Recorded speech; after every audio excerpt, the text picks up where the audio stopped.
You were lied to, not maliciously, not by a single person, but by every classroom, every motivational speech, every self-help book that handed you the myth of Icarus and told you the lesson was simple. Don't aim too high.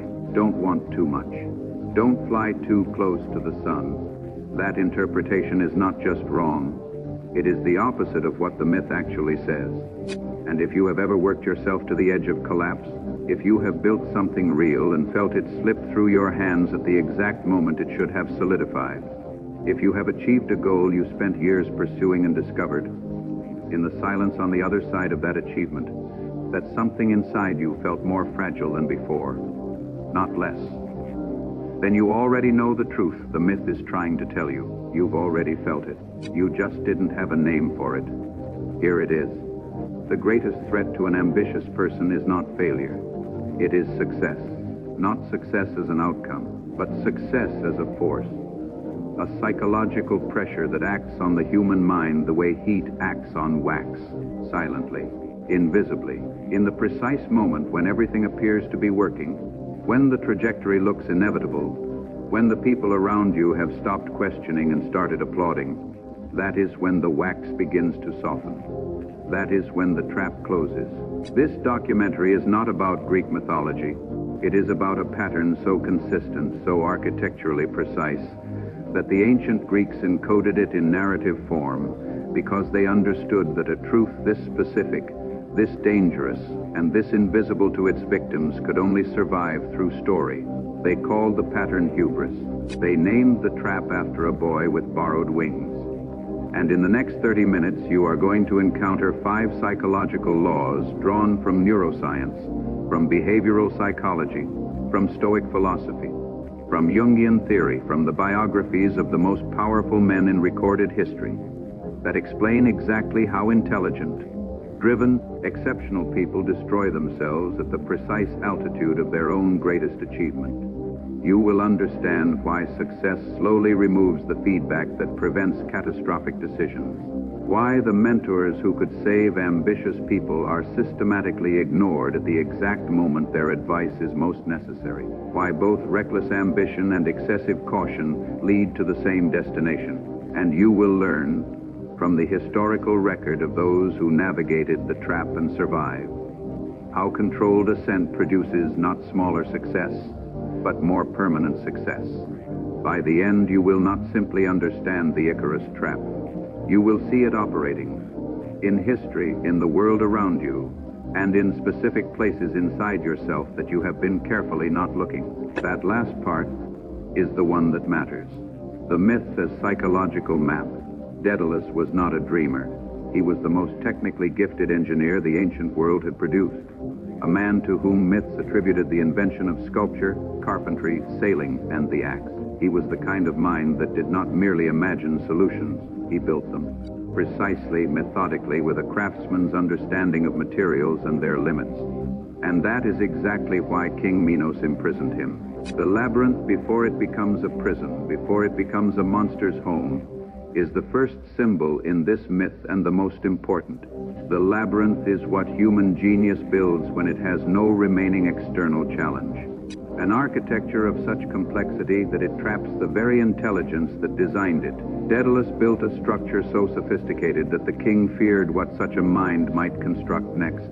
So he did what concentrated power has always done to exceptional capability. He contained it, placed Daedalus and his son inside the very labyrinth that Daedalus's own hands had built. The first embedded lesson, the systems that brilliant people create, will eventually be used to contain them. Daedalus does not panic. He observes, and he notices one thing that his captor failed to account for.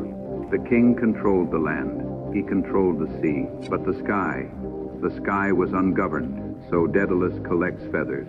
He builds frames. He binds everything together with wax, the most humble, most temporary adhesive in the ancient world. And he manufactures 2 pairs of wings. Now examine what the wings actually are. They are not born, they are assembled from materials that belong to other creatures. Feathers evolved over millions of years to serve birds, wax produced by bees. The wings perform flight, but they are not flight. They are a constructed approximation of flight, held together by a substance with a specific and knowable melting point. The wings are borrowed identity. Daedalus delivers his warning before takeoff. Precise, technical, engineering grade. Do not fly too low. The sea spray will saturate the feathers and drag you down. Do not fly too high. The sun's heat will melt the wax and the construction will fail. He is prescribing the middle altitude, the calibrated path of disciplined ambition that maintains constant awareness of its own structural limitations. Icarus nods. He understands. And then the sensation of flight rewrites everything. At first he follows his father, maintains the altitude, respects the specification, but something happens in the experience of elevation that no ground-based warning can fully prepare a person for. The world below becomes small. The rules delivered in the gravity of Earth, in the weight of parental love and engineering knowledge, begin to feel like rules for a world he has already left behind. The warning was real on the ground. At altitude, with wind responding to his every movement and the horizon expanding further than he had ever seen, the warning begins to feel like the limitation of a mind that had never experienced what he was experiencing. He flies higher. The sun does not care. It does what the sun always does. And the wax, the borrowed, contingent, never quite adequate material binding the borrowed identity together, begins to soften. The feathers fall. First one, then clusters, then everything at once. And Icarus falls into the sea that now bears his name. The sea, in Greek mythology, is not water. It is the unconscious, vast, dark, ungovernable, indifferent. When Icarus falls into the sea, he falls into everything he refused to carry at altitude. Every warning, every acknowledged limitation, every degree of self-awareness the experience of flying had quietly eroded. This is the map. Now let us walk the territory. Law 1, the wax-wing problem. Borrowed success eventually melts. In 1902, Carl Jung introduced a concept that would become one of the most important in 20th century psychology, though it is still rarely discussed with the precision it deserves. He called it the persona. The persona, derived from the Latin word for the masks worn by Roman theatrical actors, is the identity a person constructs for public presentation.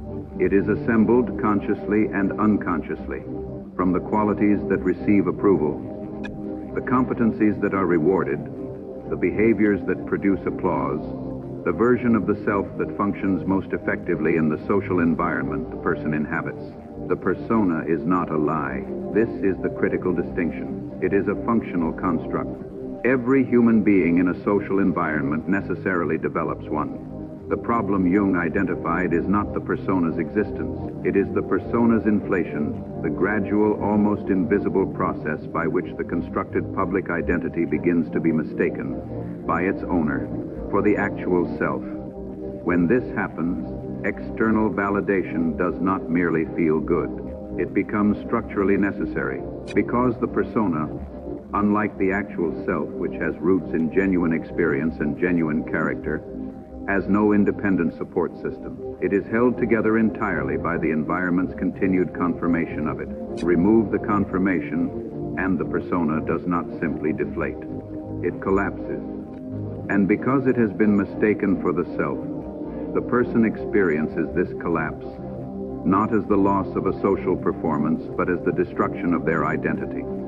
This is the wax-wing problem, and here is what makes it genuinely dangerous. The wax-wing problem is most acute, not in people who have achieved little, but in people who have achieved substantially, because each achievement adds another layer of external confirmation to the persona. Each success makes the constructed identity feel more real, more earned, more the genuine article rather than the assembled approximation. The dopamine system, which evolved to reinforce behaviors that promote survival, cannot distinguish between reward earned from genuine competence and reward earned from successful persona management. It celebrates both equally. It reinforces both equally. And so the person who has built an identity substantially on external validation is being chemically trained at the neurological level to require more external validation simply to maintain baseline psychological stability. This is not weakness. It is biology operating in an environment it was never designed to navigate. Neuroscientists studying the dopamine system have found that the reward circuitry responds not primarily to achievement itself, but to the social acknowledgement of achievement. The moment of winning alone produces a measurable but modest dopamine response. The moment of being recognized as a winner, seen, acknowledged, validated by others, produces a substantially more powerful one. The social brain is wired for applause in a way that the solitary achieving brain is not. Now introduce social media into this system. The smartphone that sits in more than 5 billion human pockets is not. Primarily a communication device.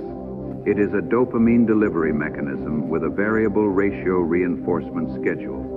The specific pattern of reward timing that behavioral psychology has consistently identified as the most addictive pattern available to either animals or humans. Slot machines use this schedule. Social media platforms use it. Post something. Check back. Sometimes nothing. Sometimes a few responses. Sometimes the algorithm detonates it into thousands of interactions. The unpredictability is not a design flaw. It is the mechanism. And the result is a generation of people whose persona has been assembled not from the approval of people who know them, whose validation carries the weight of relationship and context, but from the approval of strangers, whose engagement is determined entirely by the algorithmic fitness of the performance. The wax wing problem, which once required significant achievement to manifest, has been democratized. It is now the default psychological condition of anyone who has spent meaningful time on a social platform while caring, even slightly, about what the engagement numbers said. But the historical record contains a more precise warning. Consider the case of Howard Hughes. In his early years, Hughes was one of the most comprehensively capable people of the 20th century, a serious aviator who set speed records and flew around the world, a filmmaker who pushed the technical boundaries of cinema, a businessman who built and ran a significant aviation company. The breadth of genuine competence was extraordinary, but the competence was inseparable in Hughes's own self-conception from the image. The daring aviator, the visionary filmmaker, the man who moved through the world with a particular kind of sovereign assurance. As the decades passed and the genuine challenges became more controlled, the image became harder to sustain without the authentic performance beneath it. And rather than rebuild the relationship between his persona and his actual capacities, rather than do the work of stripping the borrowed feathers and examining what was genuinely his, Hughes retreated. He built literal walls around himself. He constructed an environment in which the image was never tested and therefore never failed, but also never refined. And in that environment, the identity that had once been tethered to genuine competence became entirely self-referential. The persona validating itself in a closed loop, while the actual person inside it deteriorated. He died in 1976 in a penthouse. He had not left in years, having not genuinely flown in decades. The lesson is not that success is dangerous. It is that a success-built identity, unexamined, behaves exactly as wax behaves. It holds the construction together under cool conditions and quietly fails under heat. How do you identify wax in your own wings? Ask a single honest question. If everything that currently identifies you as successful were removed, the title, the follower count, the reputation, the institutional authority, what remains? Not what you believe would remain. What you can demonstrate would remain. What survives contact with honest conditions? What is genuinely yours rather than assembled from the confirmation of your environment? The answer to that question is the structural material beneath the wax, and it is the only material that survives altitude. Law 2, Altitude Blindness. In 2006, researchers at the University of California published findings from a series of studies examining how power affects social perception. Their central finding was initially counterintuitive to many who read it, but it has since been replicated across multiple disciplines and contexts. Power reduces the ability to accurately perceive other people, not metaphorically, measurably, neurologically, the cognitive processes dedicated to modeling the mental states, emotions, and perspectives of others. What psychologists call theory of mind are demonstrably less active in individuals who have been experimentally placed in positions of power. The brain, which allocates cognitive resources based on perceived necessity, effectively decides that extensive social processing is less necessary when the social environment is non-threatening. And power, the research shows, signals safety at a level that reduces the vigilance the brain would otherwise dedicate to reading the room. The implication is as precise as it is troubling. The more power a person accumulates, the less accurately they perceive the social reality around them. Not because they become less intelligent, because their intelligence is being allocated differently. But the neurological dimension is only half the mechanism. The environmental dimension operates simultaneously and compounds the effect. Consider what happens to the information available to a person at altitude. The most consequential feature of power is not what it does to the person holding it. It is what it does to everyone around them. People in the presence of power consistently soften their criticism, not from dishonesty, from entirely rational self-interest.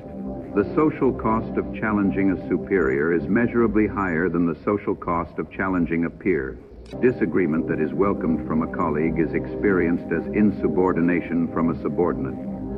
And so the person at altitude begins receiving systematically less challenging information, not because the world has become more agreeable, but because the world has become more careful. This is the echo chamber, and it is not primarily the product of arrogance. It is the inevitable byproduct of elevation. Simultaneously, the elevated person's mistakes begin to receive less visible negative consequence. Organizations compensate for the errors of senior figures. Teams absorb and redistribute the cost of leadership miscalculation. The feedback loop, the essential mechanism by which any intelligent system learns and adjusts, becomes progressively weaker precisely as the decisions being made become progressively more consequential.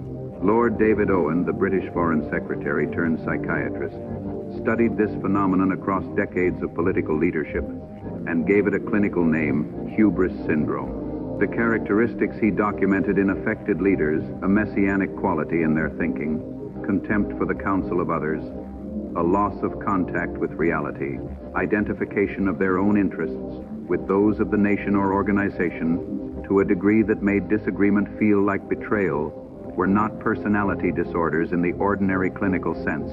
They were the predictable psychological output of sustained, unchecked power, operating on ordinary human neurology. Napoleon Bonaparte is the case study most historians reach for, and with good reason. Napoleon was not a man who stopped thinking. He may have been the most analytically gifted military strategist of the modern era. He had studied the campaigns of Caesar, of Alexander, of Frederick the Great, with the kind of forensic intensity that produced genuine understanding of strategic failure. He knew, theoretically, every mechanism by which tactical brilliance combined with strategic overextension produces catastrophe. And then, in the Russian campaign of 1812, he deployed every one of them. Every qualified military advisor available to him counseled against the invasion. The supply chain mathematics were catastrophic. The Russian strategy of strategic retreat, which would deny Napoleon the decisive pitched battle his entire tactical doctrine required, was publicly known and entirely predictable. The timeline was impossible given the arrival of the Russian winter.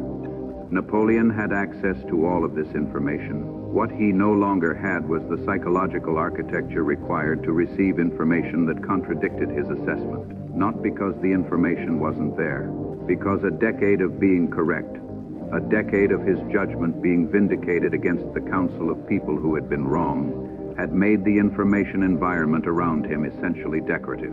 The maps were real, the advisors were present, the data was accurate. But the mental filter through which Napoleon processed all of it had been calibrated by 10 years of successful self-trust. To weight his own judgment so heavily that contrary information could no longer generate sufficient psychological force to change a decision. 600,000 soldiers entered Russia in 1812. Fewer than 100,000 returned. Julius Caesar is a more psychologically nuanced case because his altitude blindness was not total. It was selective.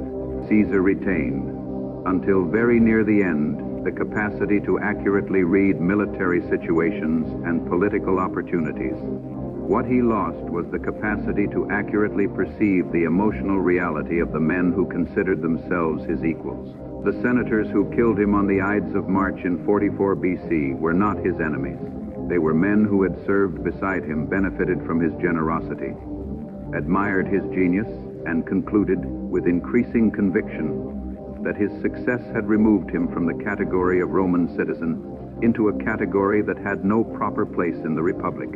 Caesar could not perceive this. He had received too many warnings that turned out to be overstated. He had navigated too many apparent conspiracies that dissolved when confronted. The signal of danger had been present so many times without consequence that the filter which should have amplified it had been progressively detuned.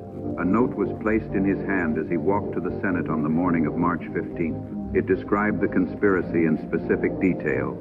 He did not read it. He arrived. He was surrounded.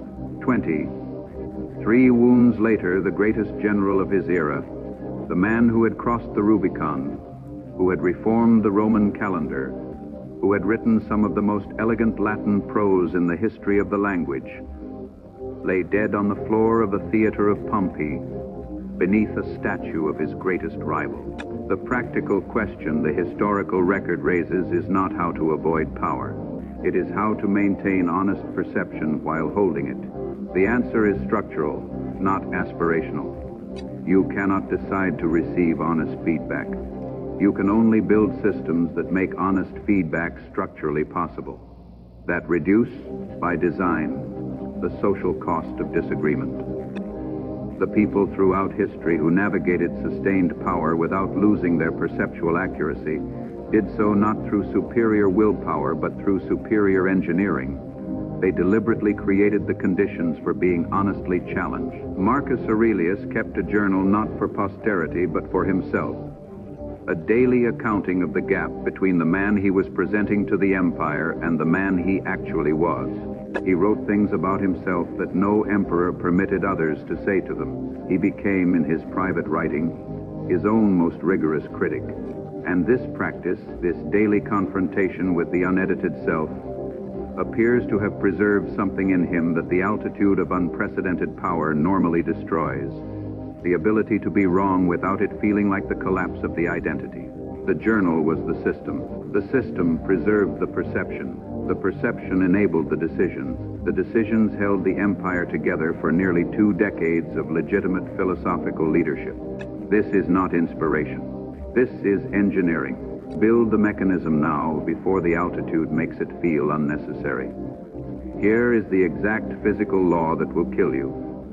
Here is the altitude at which it activates, and here is the corridor within which you must operate to survive. This is the mentor archetype in its most precise and most demanding form. Not the inspiring figure who believes in you when you do not believe in yourself. Not the wise sage who offers aphorisms. The mentor who possesses technical knowledge earned from genuine encounter with failure, who has mapped the specific failure points that experience reveals and theory cannot, and who attempts to transfer that knowledge across the developmental gap between generations.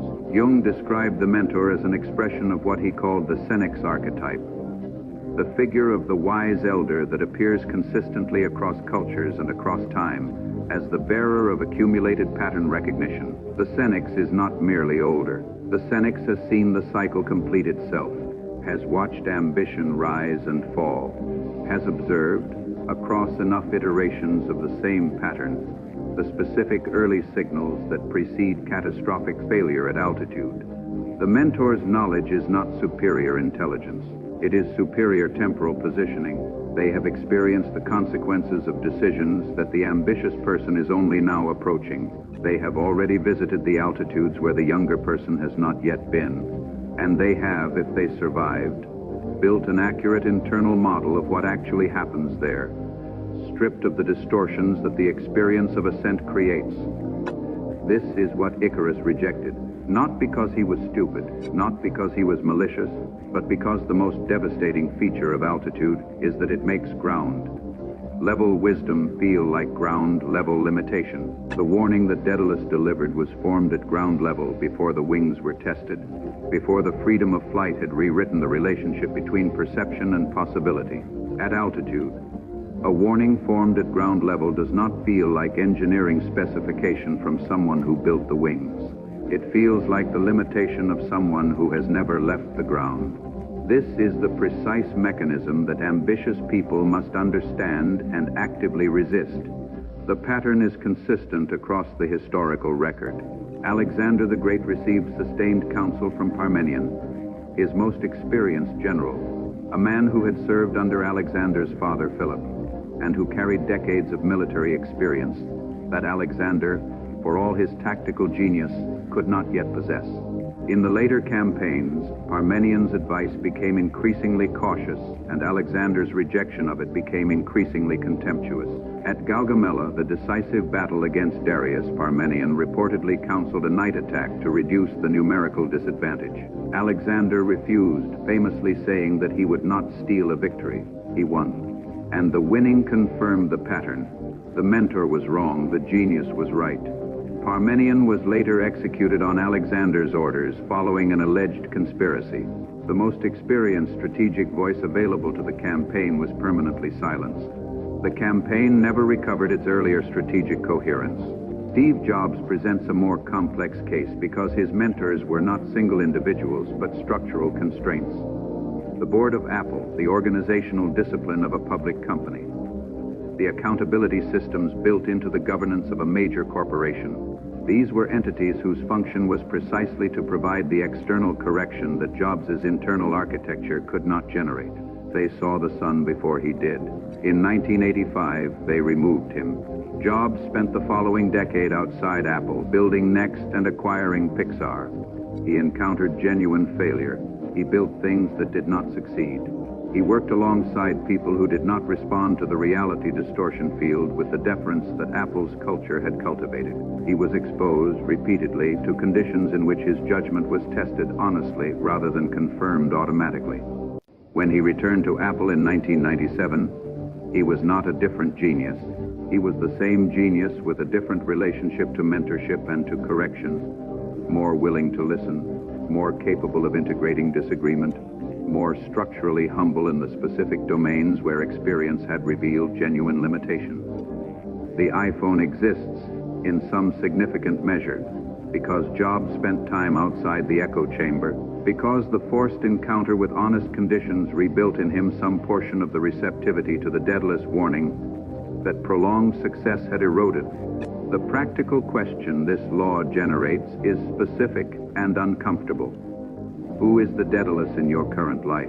Who possesses knowledge of the failure modes at the altitudes you are approaching? Not because they are older, but because they have been there. And more critically, have you structured your relationship with that person so that they can deliver the warning accurately, without social cost, at the moment when you most need to hear it and are least inclined to receive it? If the honest answer is that no such person exists, if the social architecture around you contains no one whose disagreement you genuinely welcome and structurally protect, then you have already eliminated your early warning system. You are flying without instrumentation. The sun's above you, and the wax is warming. Law 4. The Middle Path Fallacy. Why flying lower is also death. The most common misreading of the Icarus myth produces the most dangerous practical conclusion. The lesson is, do not aim too high. This reading, absorbed by millions across millennia, is not simply incomplete. It is the exact kind of advice that quietly destroys potential while maintaining the appearance of wisdom. It is the counsel that turns ambition into managed mediocrity and calls the result prudence. It is in the architecture of the myth itself precisely the failure mode that Daedalus warned against with equal urgency. Because Daedalus did not only warn Icarus against flying too high, he warned, with equal technical precision, against flying too low. The sea spray at insufficient altitude would saturate the feathers and render the wings unable to generate lift. The destruction from flying too low was as certain as the destruction from flying too high. Only the mechanism differed. Aristotle spent considerable intellectual energy on the problem of the mean, the virtuous middle ground between excess and deficiency. But Aristotle was careful to specify something that most popularizations of his doctrine omit. The mean is not a fixed point. It is not a stable equilibrium you locate once and maintain without further judgment. The mean is a relationship between extremes that shifts with the demands of the specific situation, the specific person, and the specific stakes. Courage is the mean between cowardice and recklessness. But courage for a surgeon in a complex procedure is entirely different from courage for a general at a strategic crossroads, which is entirely different from courage for an entrepreneur choosing whether to raise a consequential round. The Middle Path Fallacy is the mistake of treating the mean as a location rather than a practice, of finding a comfortable altitude and declaring it safe, when safety at altitude requires continuous active navigation rather than the cessation of effort. In behavioral economics, this manifests as loss aversion, the experimentally demonstrated tendency of human beings to weight potential losses approximately twice as heavily as equivalent potential gains. This asymmetry was identified by Daniel Kahneman and Amos Tversky and has been replicated across cultures, income levels, and context. Loss aversion is adaptive in low-stakes environments where the primary requirement is survival, and the cost of a mistake is high relative to the benefit of a risk. It becomes maladaptive in high-stakes environments where the cost of not taking a consequential risk eventually exceeds the cost of taking it and failing. The person who never risks the decisive move in their field does not avoid the consequences of the Icarus Trap. They simply experience a different mechanism, not the fall from altitude, but the slow accumulation of sea spray at an altitude too low to sustain flight.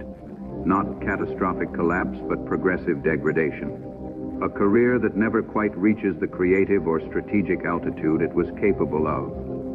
A life that is safe from the specific dangers of the heights, but quietly drowning in the missed potential of remaining too close to the sea.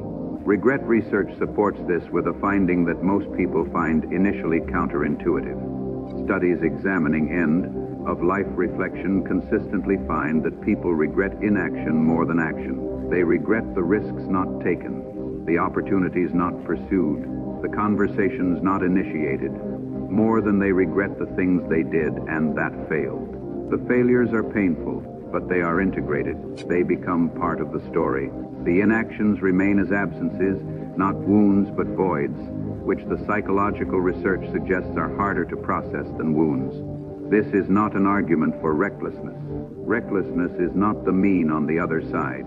Recklessness is the high-altitude failure mode. The overconfident, wax-melting sun, approaching destruction that the myth most obviously depicts. The argument is for what Aristotle actually described.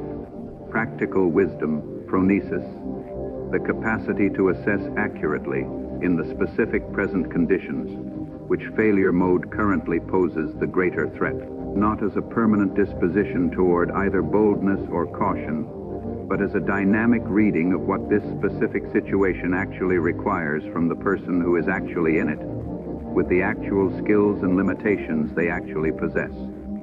The enemies of practical wisdom are both extreme. The person who always takes the bold risk, the person who always chooses the safe path.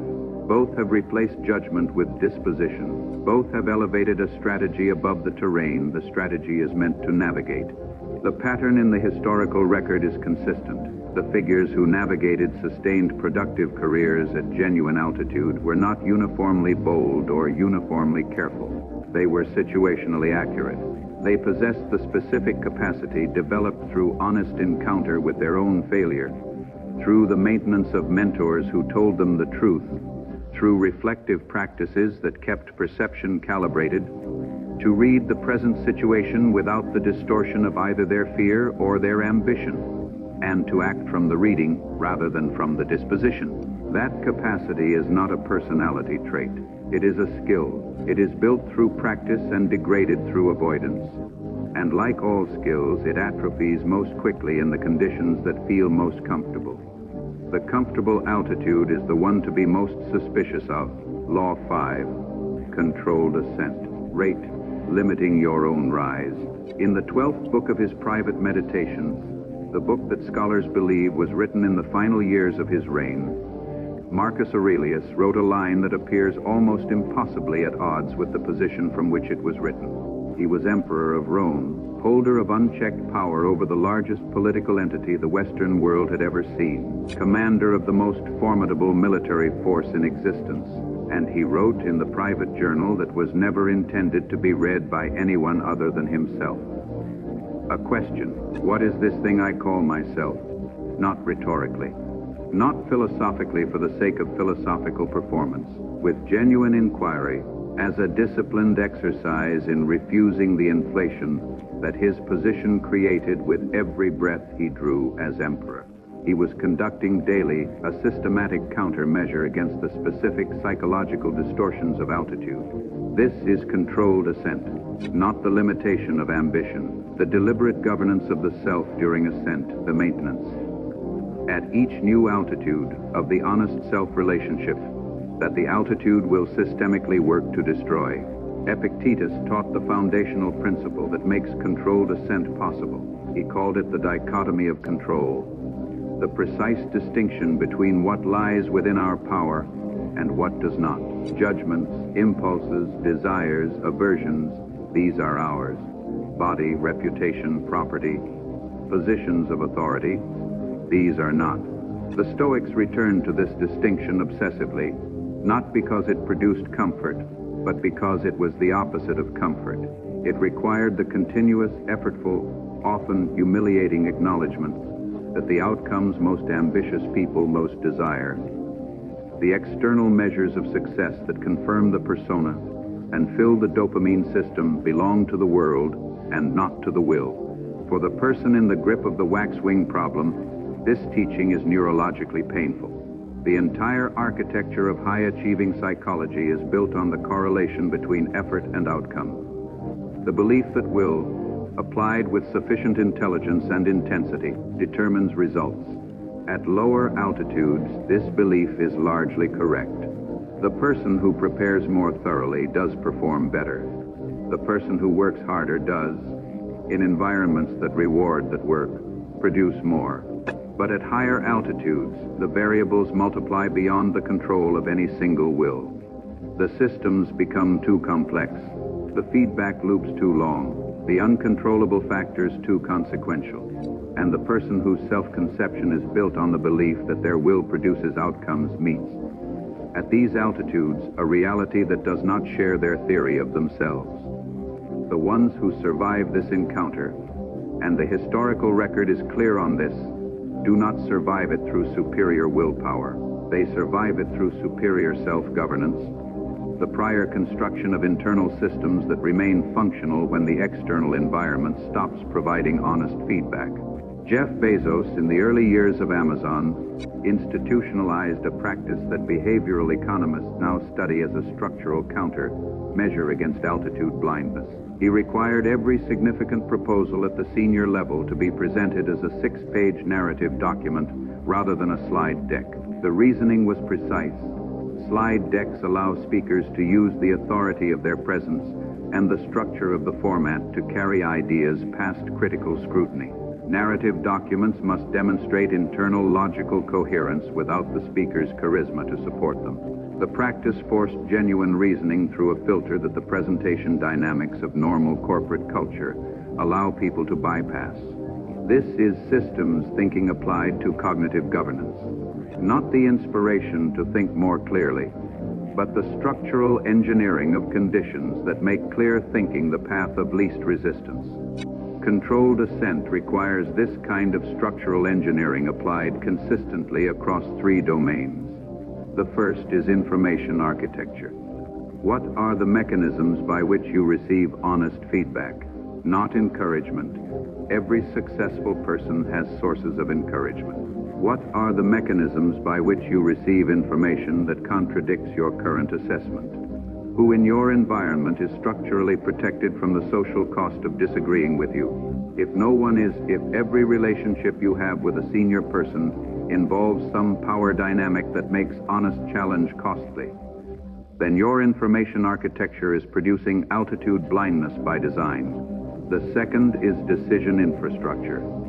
The Stoics observed that the quality of decisions made in states of excitement, fear, or social pressure is systematically lower than the quality of decisions made after reflection. They prescribed a specific practice, the voluntary delay of consequential decisions until the emotional state that generated the impulse had passed, and the decision could be assessed from a more stable perceptual position. Modern behavioral research has replicated this finding with considerable precision. The sleep-on-it instruction that appears in every culture and every era is not superstition. It is applied neuroscience, the deliberate exploitation of the brain's overnight consolidation process, which consistently produces more accurate assessment of risk and more stable valuation of outcomes. The third is identity maintenance, the practice of continuously distinguishing what you actually are from what your success has made you appear to be. This is the daily practice Marcus Aurelius was conducting in his journal. Not self-deprecation, not the false modesty that is itself a performance. The honest accounting of the gap between the persona and the self. The regular examination of which qualities currently appear in the public identity that are genuinely earned, and which are borrowed wax.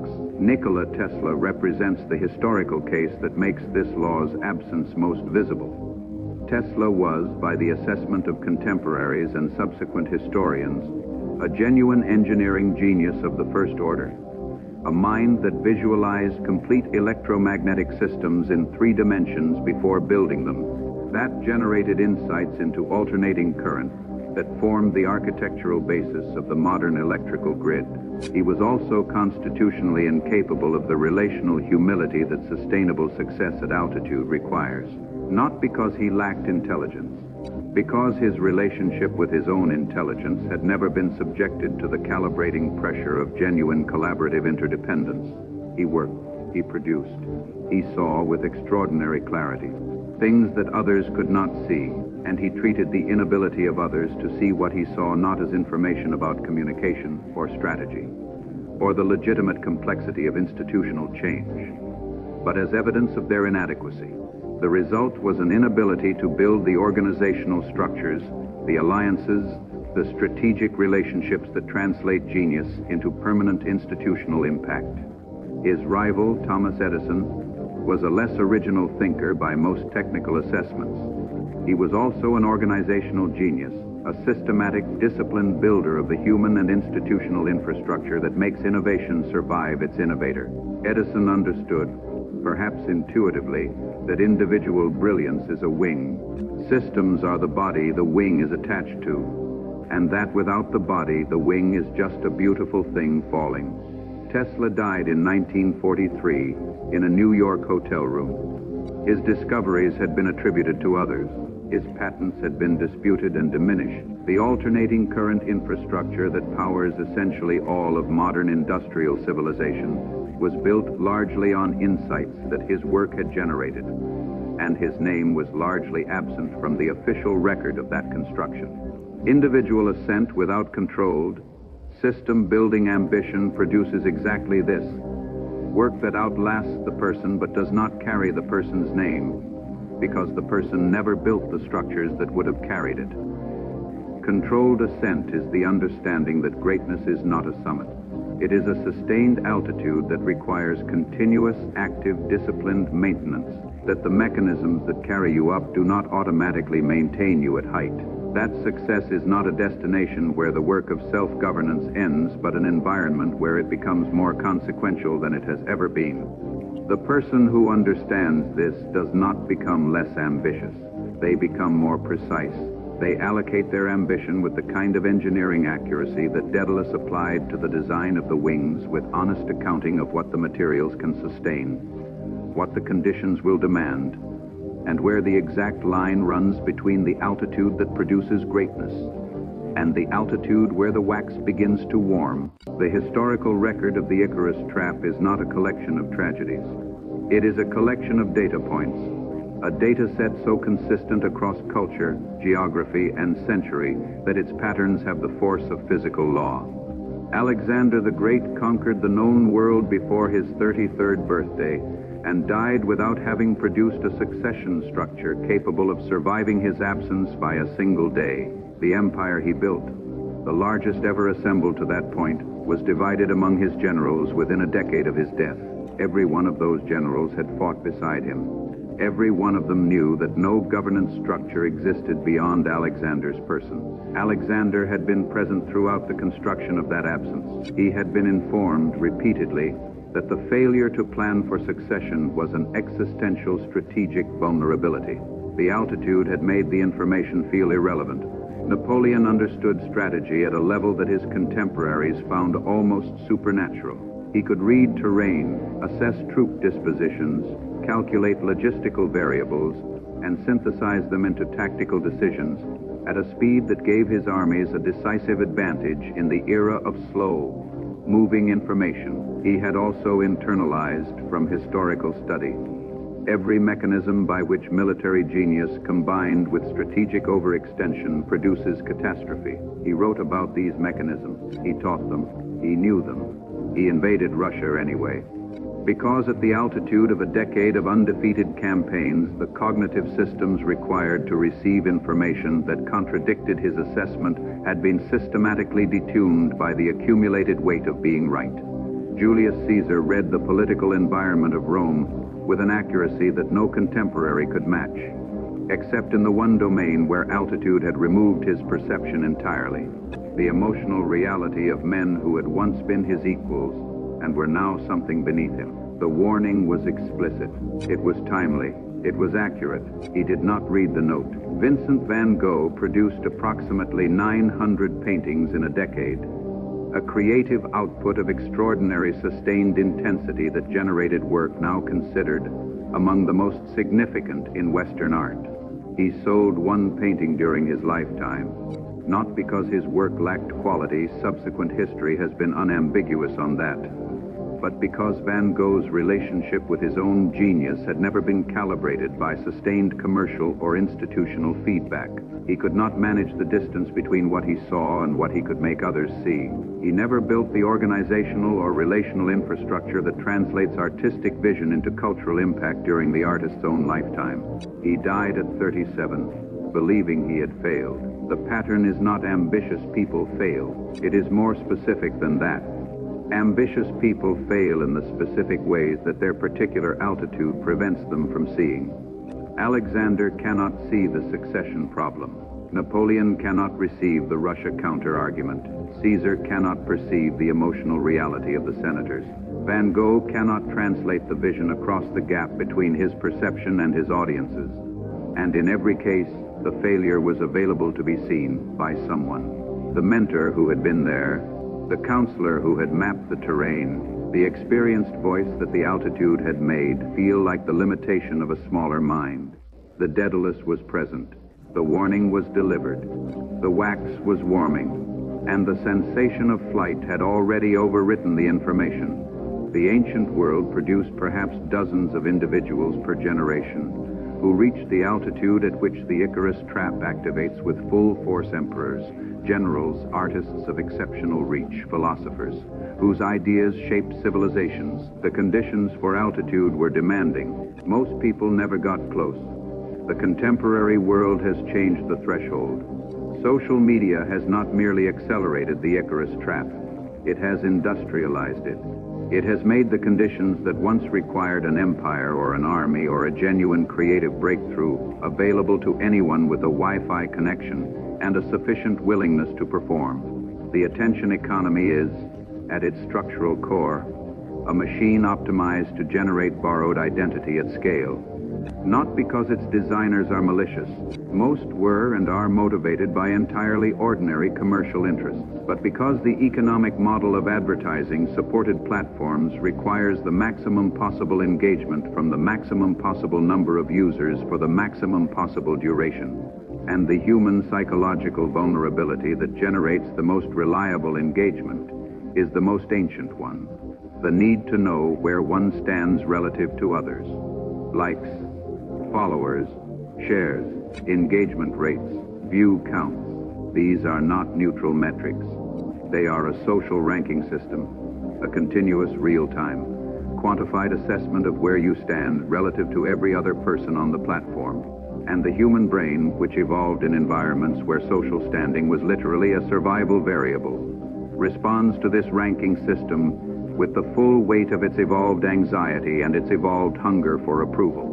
The dopamine system cannot distinguish between social approval earned from people who know you, whose validation carries the weight of genuine relationship, and social approval earned from strangers whose engagement was determined by the algorithmic fitness of your performance on a given day. It registers both as confirmation, and because the variable ratio reinforcement schedule of social platforms is specifically optimized to keep users checking, sometimes nothing, sometimes a few responses, sometimes an explosion of engagement with no predictable relationship to effort or quality, the behavior of checking becomes more resistant to extinction than almost any other learned behavior in the human behavioral repertoire.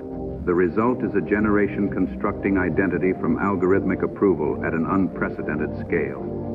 And then entering real environments, careers, relationships, creative endeavors, civic life, where the feedback is honest, the consequences are real, and no algorithm is managing the signal-to-noise ratio. The collision between persona constructed from digital confirmation and the reality of honest feedback environments is the wax-wing problem made universal. Altitude blindness that previously required a decade of corporate or political ascent to develop now appears in 23 year-olds who have spent 4 years building an audience on a platform. The Daedalus Warning that was once ignored by emperors is now ignored by influencers, because the warning always arrives from someone who does not understand the new medium, the new audience, the specific dynamics of the platform that the person inside it experiences as uniquely their own. The new medium is always experienced from inside as genuinely new. The psychological laws operating inside it are always the same ones. This is not a generational critique. Every generation has had its mechanisms for borrowed identity and synthetic altitude. The aristocrat whose confidence was built on inherited position rather than demonstrated competence.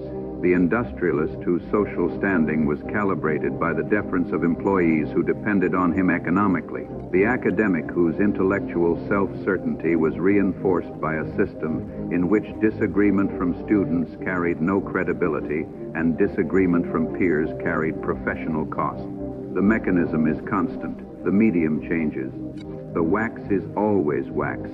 How to escape the trap? There is no hack. There is no 5-minute morning routine that immunizes the ambitious person against the specific gravitational field of their own success. There is no framework, no productivity system, no accountability structure that removes the fundamental requirement, which is this: to look at yourself honestly, consistently, and without the protective overlay of the story you have been successfully telling. What the historical record offers is not a formula. It is a set of practices developed across multiple civilizations, tested against the most demanding conditions human history has produced, refined by the people who encountered the Icarus Trap at altitude and returned with their perception intact. The first practice is the daily examination of the gap between persona and self, not as self-criticism, not as the destructive internal accounting that undermines confidence at the moment of necessary action, as precision engineering. The Marcus Aurelius practice, a daily, honest, private accounting of where the public identity and the actual self have diverged, where the confidence being performed exceeds the competence being possessed, where the certainty being displayed covers an honest uncertainty that would benefit from acknowledgement. This is not weakness. It is the maintenance of the instrument that everything else depends on. The second practice is the structural protection of honest voices, not the commitment to hearing honest feedback. That commitment is aspirational and will be overridden by comfort at the first opportunity. The structural design of relationships and systems in which honest feedback is protected from the social costs that altitude normally imposes on it. the deliberately selected advisor who is paid to be correct rather than agreeable, the mentoring relationship that grants explicit permission for disagreement without social consequence, the decision-making process that requires the strongest available case against the preferred conclusion before the conclusion is adopted. The third practice is what Stoic philosophers called negative visualization, the disciplined, regular imagining of failure, reversal, and loss, not as pessimism, not as the rehearsal of catastrophe for its own sake, as the maintenance of accurate risk perception in conditions that systematically distort it toward overconfidence. The person who regularly imagines losing what they have does not enjoy their possession less. Research consistently shows the opposite.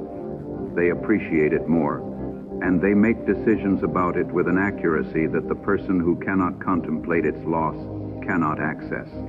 The fourth is the deliberate maintenance of genuine difficulty. The ambitious person who eliminates challenge, who builds an environment so controlled, so confirming, so insulated from the possibility of failure that the only risks are calculated ones with managed downside, is not becoming safer. They are becoming less capable. The feedback loop that maintains perceptual accuracy requires genuine contact with genuine consequence. The person who has not genuinely failed in a meaningful domain in several years should not take this as evidence that they are operating at high quality. They should take it as evidence that they have stopped operating in environments that test the actual quality of their judgment. And the fifth, which underlies all the others, the daily honest reckoning with what the wings are actually made of. Not what you wish they were made of, not what the followers confirm they are made of, not what the victories suggest they are made of, not what you wish they were made of, not what the followers confirm they are made of, not what the victories suggest they are made of, what they are actually made of, what competence, what character, what genuine understanding of the world would be present if every external marker of your current success were removed. That accounting is not comfortable, but it is the one that saves you. Final transformation. Drop the performance, not the ambition, not the drive, not the refusal to accept less than what you are capable of producing. Drop the performance of certainty, the rehearsed confidence, the image you have been managing since the first time it was useful and have been maintaining since it became a habit. It is costing you more than it is protecting you. Refuse the mirror. The social environment at altitude will offer you reflections continuously, confirming ones, flattering ones, reflections that make the current trajectory feel inevitable and the current self feel adequate to the current stakes. Refuse them, not with aggression, with precision. Seek the people who lose nothing by telling you the truth. Give them access, give them safety. And then this is the difficult part. Give them your actual attention, the attention that might change something, not the attention that waits for them to finish before you explain why they are wrong. Question your victories. The victories feel like evidence of a law. They feel like proof that your judgment is calibrated, your instincts reliable, your model of the world accurate. They are not. They are data points, valuable but incomplete without the counter. Evidence you are not receiving because altitude has edited it out. Every victory should generate, alongside the celebration it earns, an honest examination of the role that circumstance, timing, and uncontrollable factors played in producing it. Not to diminish the achievement, to accurately understand it, because you cannot correctly navigate the next terrain if your model of the last one is inflated. Observe yourself from the outside, not in the social media sense, the performance of self-awareness for an audience, genuine observation, the capacity to step back from the immediate experience of your own certainty and watch it the way you would watch someone else's certainty, with the calm, clinical interest that reveals the machinery beneath the conviction. Where is this certainty coming from? What evidence would I need to encounter to update it? What am I currently not seeing that someone standing where I was standing 5 years ago could see clearly? Build slower, not because small is better than large, because what is built carefully at each altitude is structurally capable of bearing the weight of the next altitude. The person who ascends faster than the internal architecture can support does not fail at the top. They fail when the speed of the ascent exceeds the integrity of the structure carrying it. Every great institution, every great body of work, every career that genuinely endured was built with an understanding, conscious or not, of what the current structure could bear and what needed to be strengthened before the next ascent. Protect the capacity for doubt, not paralysis. Not the self-undermining anxiety that prevents action, the productive, precise epistemic doubt that asks, could I be wrong about this?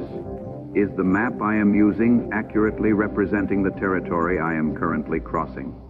Is the strategy that worked at the last altitude still correct at this one? This doubt is not the enemy of confidence. It is the quality control system that prevents confidence from becoming the specific, catastrophic, altitude-generated blindness that has destroyed every ambitious person this documentary has examined. Choose discipline over ego. Ego is the most expensive luxury available to an ambitious person. It costs nothing in the short term and everything in the long one. It feels like confidence. It sounds like conviction. It produces, in the social environments that reward certainty, immediate returns in the form of deference and agreement, and it builds with every interaction that confirms it. Another layer of insulation between the person and the reality they need to be able to read. Discipline is cheaper and more durable. It produces less in the immediate social environment and more in every environment that actually tests the quality of what you are building. It is the willingness to do the unglamorous work of honest self-examination when the social environment is offering you easier alternatives. To hear the Daedalus Warning when the sensation of flight is making it irrelevant. To check the wax when everything appears to be holding. Master the altitude you are actually at, not the altitude you are aiming for. Not the altitude of the version of yourself that the persona is projecting forward as inevitable. The altitude you are actually at, with the actual wings you actually have, with the honest account of what they are made of and what conditions they can sustain. Become the kind of person whose wings are their own, not borrowed from applause, not assembled from what the algorithm confirmed, not constructed from the curated version of yourself that played best to the audience whose approval you have been. Whether you acknowledge it or not, flying toward yours, built from genuine understanding, from competence tested by honest conditions, from character that has encountered genuine difficulty and remained recognizably itself on the other side. The ones who survived the Icarus Trap were not the ones who flew with less ambition. They were the ones who built wings that were genuinely theirs.